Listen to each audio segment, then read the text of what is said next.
Alors, Place d'Armes, qu'est-ce que c'est? Alors Place d'Armes, c'est une association qui a été créée au lendemain de la célèbre Tribune des Généraux, il y a maintenant 3 ans. Voilà. Les journalistes l'ont rebaptisée Tribune des Généraux, qui était en réalité une tribune des militaires, qui avait été initiée par le capitaine Fabre Bernadac et qui mettait en exergue le délitement d'un certain nombre d'institutions en France. Voilà. Donc cette tribune avait été suivie par, à l'époque, un peu plus de 27 000 anciens militaires et plus de 100 000 personnels civils qui avaient suivi. Je ne sais pas s'il n'y avait pas aussi la baisse des budgets ou... Oui, évidemment, toutes ces choses, toutes ces thématiques que vous évoquez, avec bien sûr les aspects budgétaires pour le ministère qui nous intéressait au premier chef, mais aussi toutes les thématiques régaliennes, je dirais, de sécurité, de souveraineté, qui sont mises à mal depuis des décennies, et l'institution militaire ne peut rester indifférente à tout ça. Voilà. Donc c'était vraiment l'occasion essentiellement pour des anciens militaires, puisque les militaires d'actifs ne sont pas censés prendre position ou s'exprimer, mais pour des anciens militaires de dire un petit peu leur mécontentement au regard de l'évolution de la situation de la France. Donc le but de Place d'Armes, c'était de reprendre cette thématique, de la pérenniser finalement, de créer un mouvement qui va sans cesse rappeler cette tribune et ces thématiques-là. C'est ça? Oui, exactement. En fait, donc fort de près de 150 000 signataires au total, les gens nous ont demandé de transformer l'essai, de ne pas en rester là et de passer le cap de l'aspect médiatique, du coup de com qui s'est suivi de cette tribune. Donc on nous a demandé de transformer ça en association. Place d'Armes a été créée il y a maintenant 3 ans et donc aujourd'hui, à travers l'ensemble du pays, nous travaillons à mettre en place un réseau, un maillage territorial complet avec dans chaque département et dans chaque circonscription des correspondants et évidemment des adhérents à cette association Place d'Armes. D'accord, donc le but de la réunion d'aujourd'hui, c'était de prendre contact avec des anciens pétitionnaires ou des adhérents ou de renouveler des adhésions. Oui, exactement. Aujourd'hui, le but, c'est de mettre en place sur le département des Landes, donc dans les 2 circonscriptions, de Dax et de Mont-de-Marsan, de mettre en place des correspondants, de renouer, de reprendre le contact avec, comme vous le disiez, les adhérents et les signataires de nos différentes pétitions et des différents événements qui ont été mis en place par Place d'Armes, de manière à commencer à travailler localement sur les 2 missions que Place d'Armes s'est confiées, à savoir des missions d'influence et une mission de résistance ou de résilience, si vous préférez. Mission d'influence, qu'est-ce que c'est? Eh bien, il s'agit de ce qu'on peut mettre en vitrine, je dirais. C'est l'expression libre aujourd'hui des militaires, des généraux qui ont suivi la première tribune. Donc de faire savoir un petit peu notre point de vue sur l'actualité. Et puis, une mission, je dirais, de résilience. L'idée, c'est que nos adhérents puissent localement constituer une communauté capable de s'entraider et de réagir collectivement si demain l'actualité ou les événements le nécessitaient. Qu'est-ce que vous prévoyez, vous, comme objectif, comme action de terrain, donc département par département ou commune? Ça sera quoi concrètement les actions envisagées? Écoutez, de façon très concrète, l'idée c'est que les équipes locales, les comités locaux qui sont mis en place, puissent travailler à survivre au chaos, le mot est peut-être un peu fort, mais en cas de difficulté, à être au sein de cette communauté, être capable de continuer à surmonter, je dirais, une rupture d'approvisionnement en termes d'alimentation, en matière de carburant, en matière de sécurité aussi. C'est intéressant de pouvoir réagir collectivement si demain ça se passait mal. On a connu des périodes d'émeutes en France. Il est fort probable qu'on ait malheureusement à connaître à nouveau ce genre de période. Donc c'est toujours intéressant d'être à plusieurs que d'être seul quand ça se passe mal. Ça ressemble un peu aux anciennes missions de gendarmerie de défense opérationnelle du territoire, tout ça. C'est quelque chose qui a été abandonné par l'institution. Ils ne font plus. La défense. Je vous confirme, même le renseignement déjà c'est limite. Non, mais tout à fait, c'est quelque chose qui a été complètement complètement abandonné et ça fait grandement défaut aujourd'hui. D'ailleurs, tout le monde en est conscient et tout le monde le dit et le confirme. C'est quelque chose qui manque aujourd'hui, cette défense opérationnelle du territoire. Alors là, en l'occurrence, on est dans le cadre d'une association, donc ça n'a évidemment rien d'officiel. Mais voilà, il se trouve qu'il y a des gens qui ont envie de ne pas être seuls si demain ça se passe mal.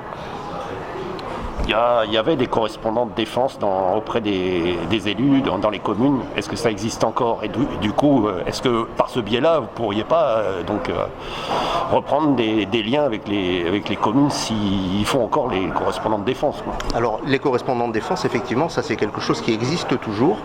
Vous avez dans beaucoup de communes, quelle que soit leur taille d'ailleurs, un correspondant défense qui a contact avec les unités de son secteur géographique, où sont invités les jeunes qui terminent leur classe ou qui participent activement à des commémorations en partenariat avec les communes. Ça existe toujours. En revanche, cet aspect mémoriel, commémoratif, etc., tout ça, ça existe.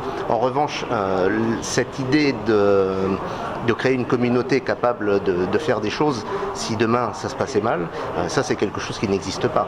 Donc nous, dans le cadre associatif, et évidemment en toute légalité, c'est quelque chose que nous proposons au sein de Place d'Armes, que les gens se retrouvent, créer une communauté avec une certaine cohésion et confiance dans son voisin, que chacun puisse savoir qu'il peut compter sur son voisin si demain il y en avait besoin.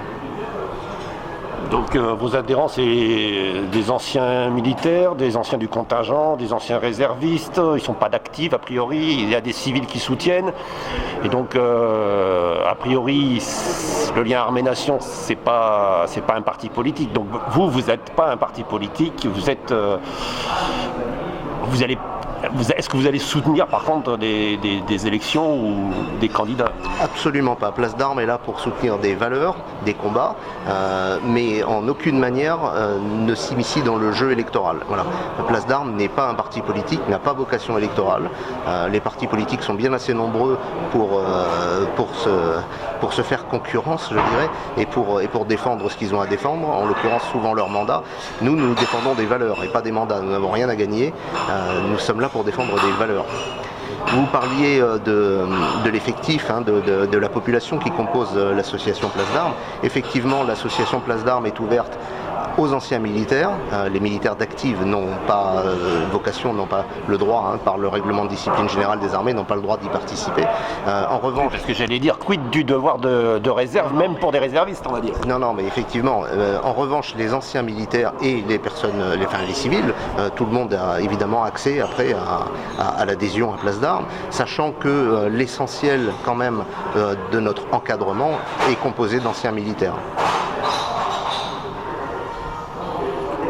Du coup, au niveau visibilité, les actions que les gens pourront voir, les actions concrètes, ça serait plutôt quoi?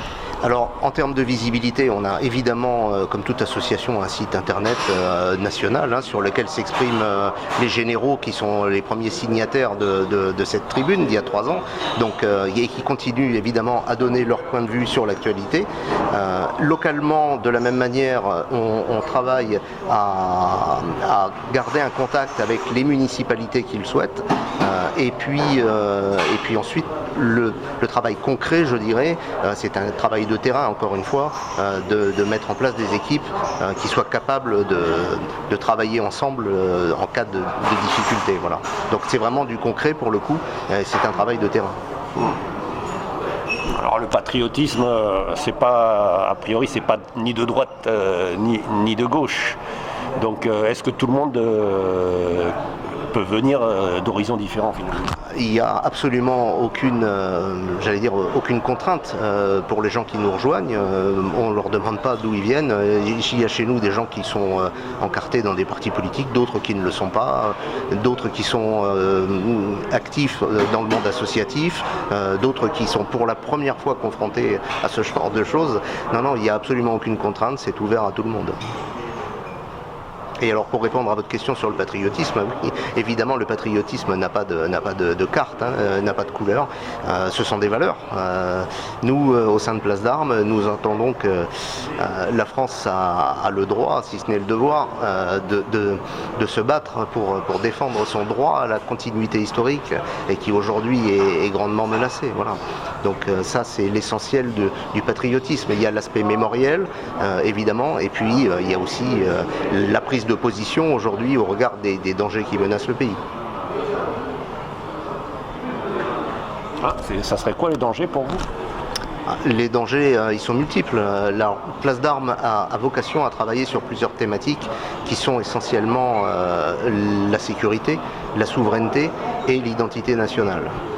Donc les dangers ils sont multiples. En termes de souveraineté, évidemment, on constate au jour le jour l'abandon de la souveraineté nationale au profit d'institutions supranationales, à commencer par l'Union européenne évidemment. En termes de sécurité, je pense que je n'ai pas besoin de vous faire un dessin au regard de l'actualité. Et puis en termes de souveraineté, je rebondis aussi par exemple avec l'épisode de la difficulté, de la grande difficulté du monde paysans en France, où on voit que la souveraineté alimentaire est une vaste blague aujourd'hui. Voilà, il n'y a plus de souveraineté alimentaire, malheureusement. Et tout ça au dépend de notre monde rural. Voilà. C'est trop d'Europe ou pas assez d'Europe ? Pour nous, c'est énorme. Il y a peut-être une souveraineté européenne. Pour nous, c'est énormément trop d'Europe. Voilà. L'Europe, à sa naissance, avait vocation à faciliter les échanges et non pas à créer des contraintes.